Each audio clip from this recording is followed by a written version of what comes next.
What's happening right now?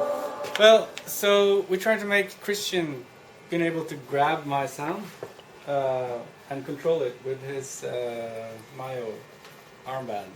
Where is Christian right now? He's sitting at the science library. At the science library. He's the guy on the cap on the right. That's the image there. But I don't think they are able to kind of get my sound as their sound source right now. Okay. So I'll keep producing some sound. It's like Sounds good. So we have the motion capture system in here. Yeah, the cameras in the ceiling. Yeah, the red cameras. Yeah. And these are then rigid bodies. And what it does is it sends out infrared light, which reflects off these, back into the cameras. And if at least 3 cameras pick it up, it can triangulate the position of where the little dot is. Right. Where this little dot is. And it gets then these 3 dots, and it can then triangulate the position of the center between those dots. Though that position is then up there, you can see that this one, number 1, is moving because I'm moving it. And then what's happening with that is that's being then streamed, down out to the camera, that's being streamed over the Ethernet connection to my computer here, which is then this control interface where the groups and the sounds can be assigned. And from this computer, that data is then being streamed over to the display computer, which creates the projection without all of the control stuff, and the Arvid's computer over there, which is running the patch with the sounds. Right. So the pure data patch. So there are like 3 computers involved. 4 computers involved. 4 computers involved. And you can see that the latency kind of adds up.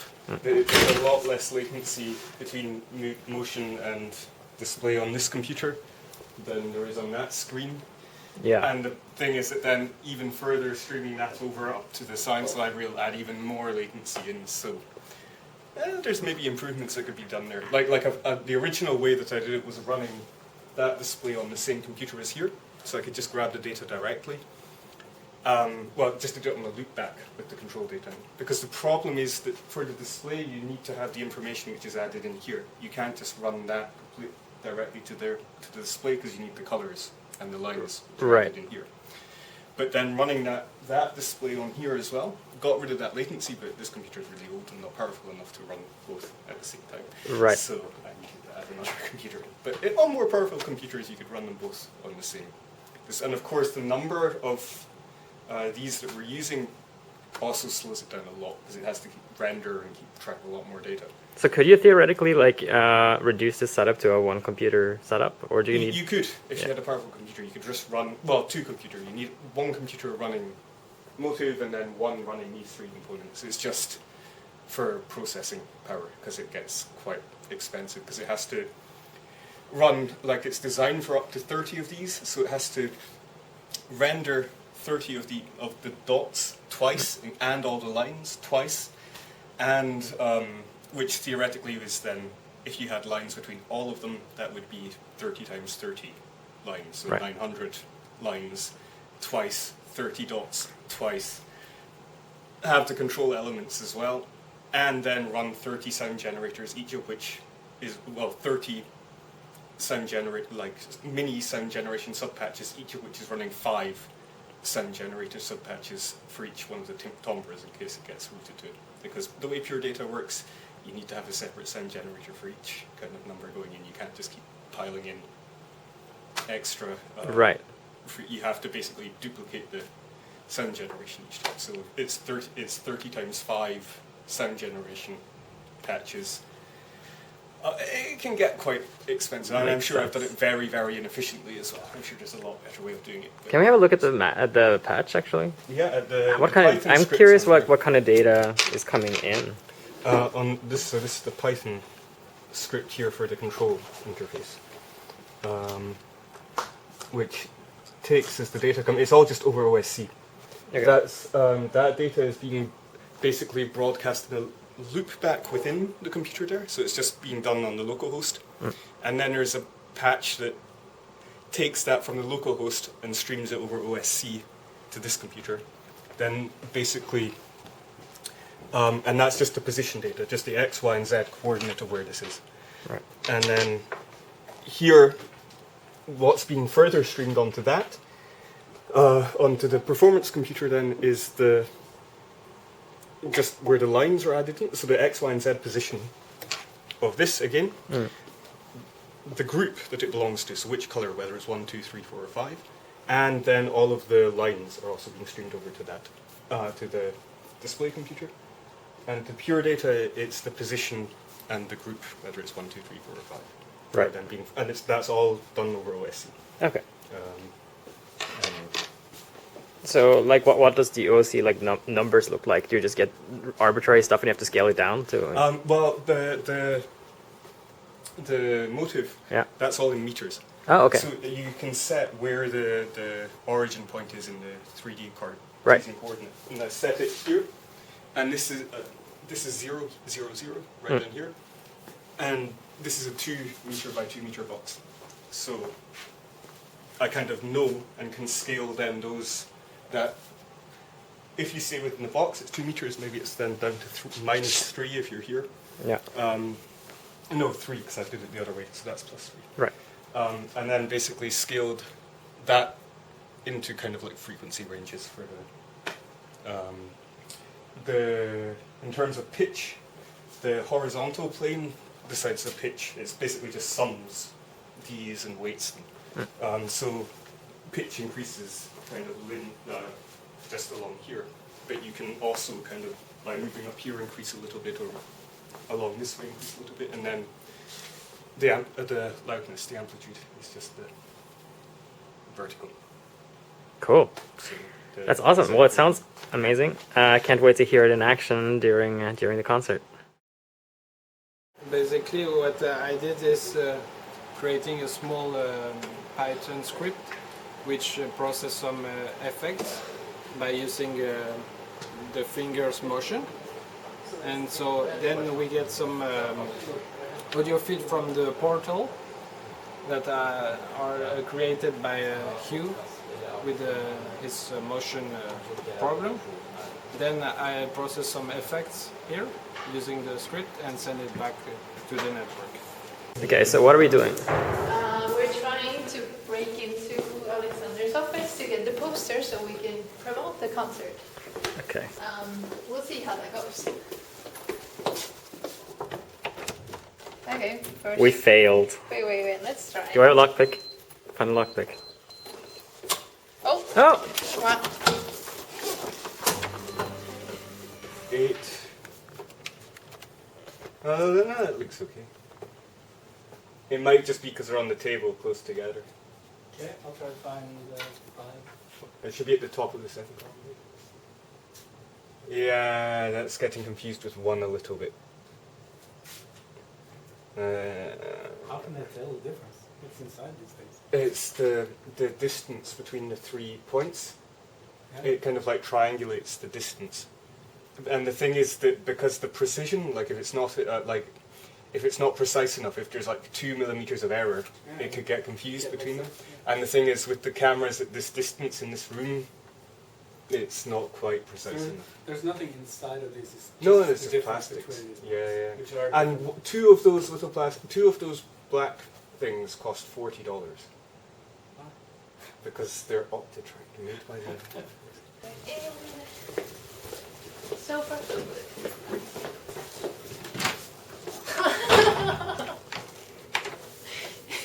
This key I cannot unlock with a card. Wait, is this Alexander? Yeah, it is Alexander. It is Alexander. Hey, Joseph. Hi, how's it going? What are you up to? I found out, I tried adjusting the sensitivity yesterday and I just found out I had to do it for each individual pad. Oh. So, yeah.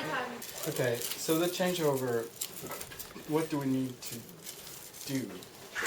This is on here, we don't need to move any of this stuff. We need to reroute 3 to 1 on the HDMI matrix. In 3, 2, 1. 3 to 1.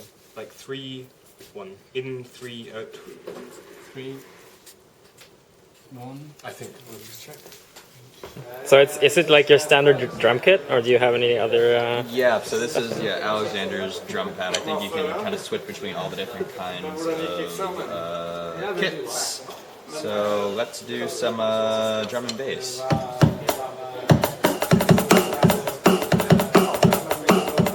Do some delay too. That's probably what we're going to be using more in the concert.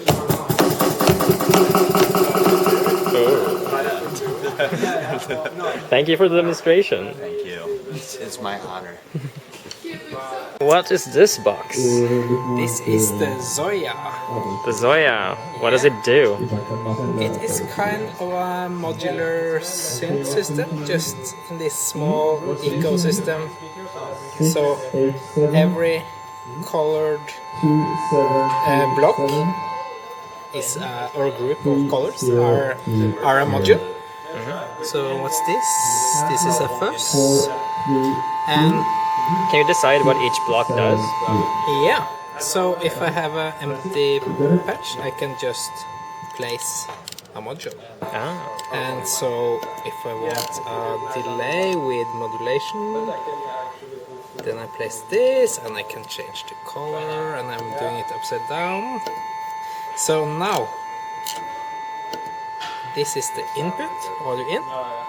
So you kind of, maybe I need another block now just to show that. So to route this block to this block, I just press the output of this to the input of that. Cool. And now it's connected. And I can modulate every parameter in between with LFOs or modulation sources. And then the output is here. Cool. It should be routed to a block being the output, physical output.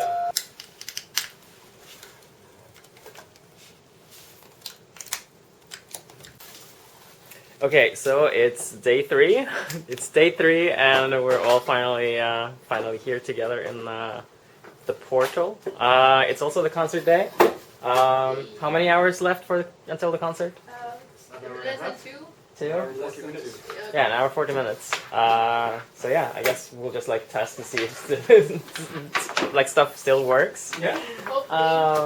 And then I guess we're good to go. I guess so. Yay!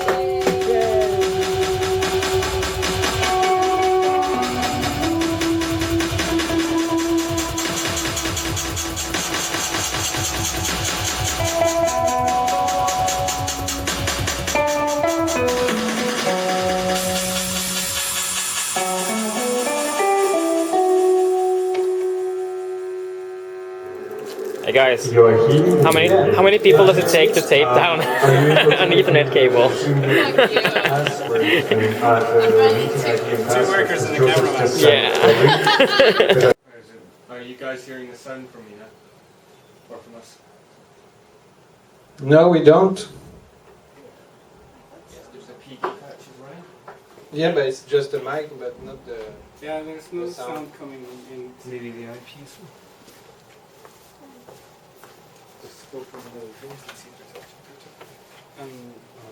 yeah, and it should be 7 o'clock. Go up Try it. reopening.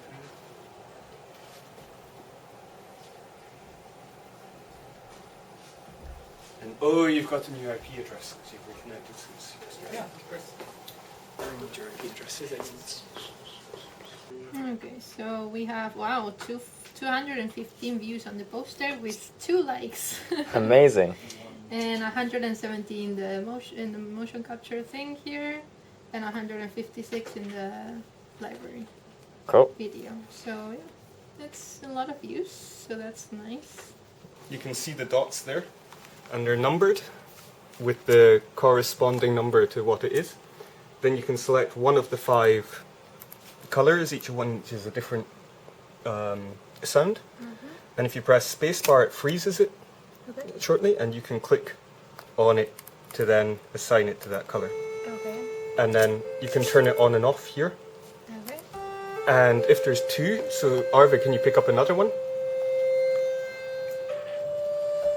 So here now we've got number 2 in there. If you freeze and you click on one and drag to another one, it then draws a line. But you can only draw the lines between ones of the same color. Oh, okay. So basically, it's 2 different things.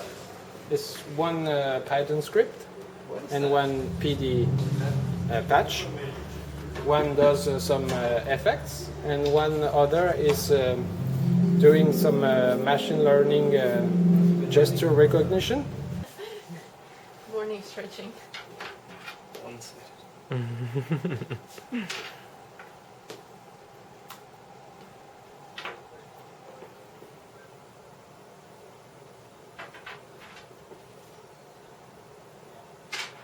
So does it look at all the dots or just like some of them?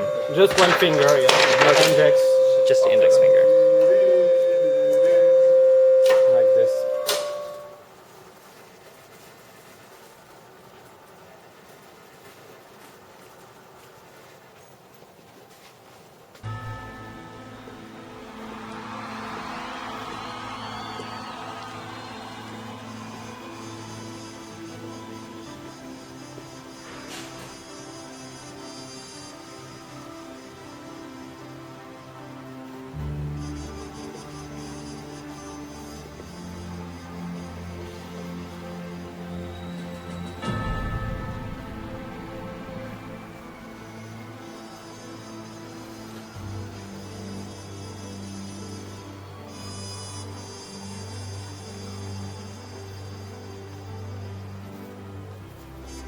Godt oppmøte i dag. Det er jo helt fantastisk. Vi er MCT-masterstudentene her på UiO.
Der vi dokumenterer alt via mct-master.github.com. Så der kan du finne all informasjon om det vi gjør, og det vi har gjort, og det vi skal gjøre. Så tusen takk for at du kom, og vil leke litt med instrumentene våre. Takk.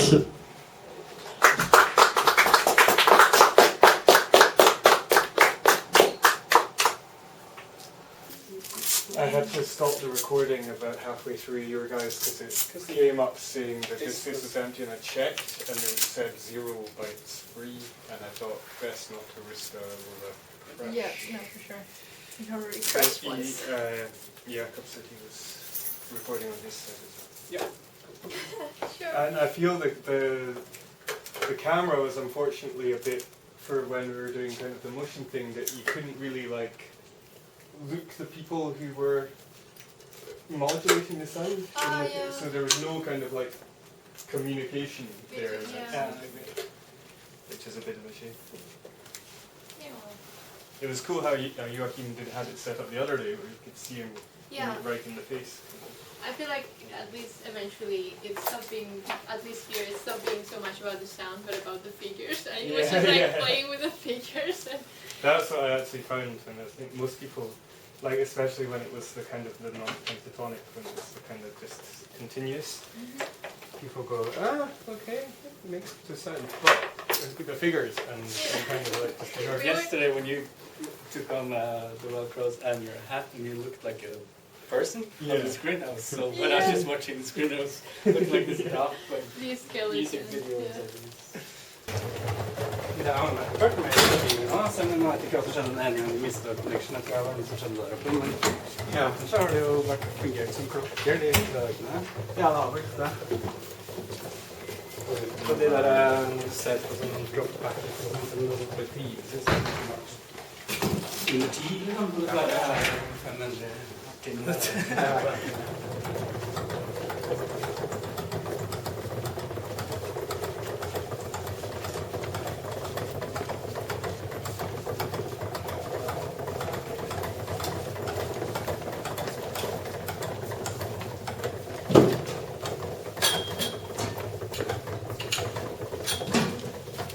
Det funker ikke kort nå, gjør det det? Nei. Ikke mitt engang.